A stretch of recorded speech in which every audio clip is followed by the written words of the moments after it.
Hey, what's up everybody? TechChucker here, and I am back with a review of the Spider-Man Vintage Wave Kingpin. I got this from Nate's Toys and Collectibles. Go check them out on Facebook. Again, it's Nate's Toys and Collectibles. Gave me an amazing deal on this thing. This is my first action figure review in months. It has been forever since I've done a review, and actually it's been forever since I've gotten a new figure. Doesn't mean I haven't been collecting, but I think what I've been doing is collecting bills through pre-orders that just have not been fulfilled. So I'm extremely excited to be able to showcase this one. I know it's late, I don't care. We may not get as in-depth with everything just because there are already tons of reviews out there, but I'm gonna give you my opinion on this figure. So let's go ahead and get that going. They really did a nice job on this face.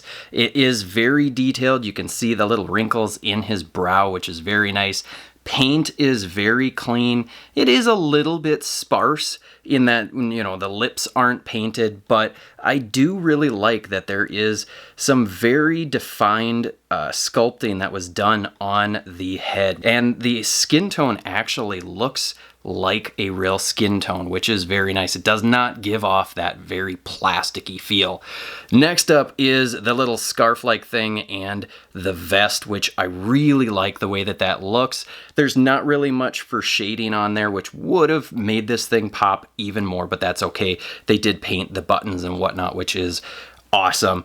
And then the jacket is pretty darn awesome. It is kind of a flexible, rubbery plastic that they've used in the past.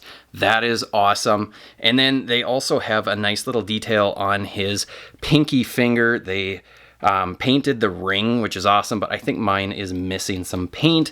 But I'm not gonna tag them for that as any kind of big deal. And then the lower extremities, the legs and hips and whatnot, there is no paint. It's all just you know, the plastic. But it looks very nice. It's sculpted well. Except these knees. The knees, that just looks terrible. That I don't know how they could have done it better, aside from maybe a hinge, but because these things are so big, maybe they couldn't. Well, it's a ball hinge, but maybe they could have done an actual double jointed hinge or something, but it looks terrible. I hate the way that that looks. So that is a bit of a, you know, bummer, but you know, I can live with it. The shoes, however, lots of very, very nice detail on the shoes, which is awesome. They actually look like they're like snake skin, crocodile skin sort of shoes, which is awesome. There's tons of detail on there, just no paint, which would have been nice to get some paint on there. All right, let's go ahead and measure this guy up to see just how tall he is, because he is pretty big. And I'm gonna say he's about 7 and almost 3/4 inches tall. So he is a good size, which is exactly what I would expect of Kingpin. Let's do a side-by-side comparison of him and Deadpool. And I think that is a perfect scale for the Kingpin.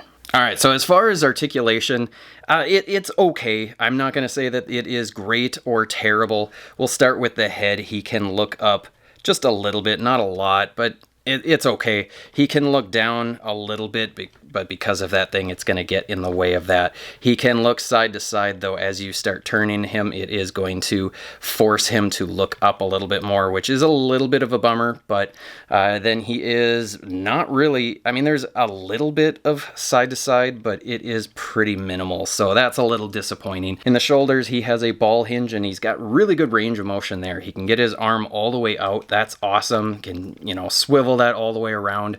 And then another area in here in the elbow, I'm not impressed with this joint. It looks kind of cruddy. I don't know why they're going with this look. They're doing ball hinges, which gives an okay range of motion, but you know, he can't even really get 90 degrees. That's disappointing.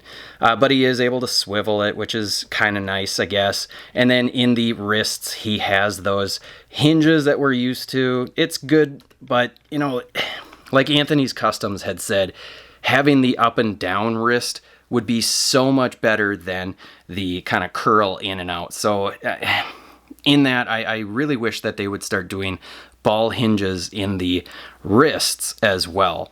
In the torso, we've got a I don't know if this is just a single ball. It doesn't really do much going forward. Going back is kind of okay, and then he is able to twist.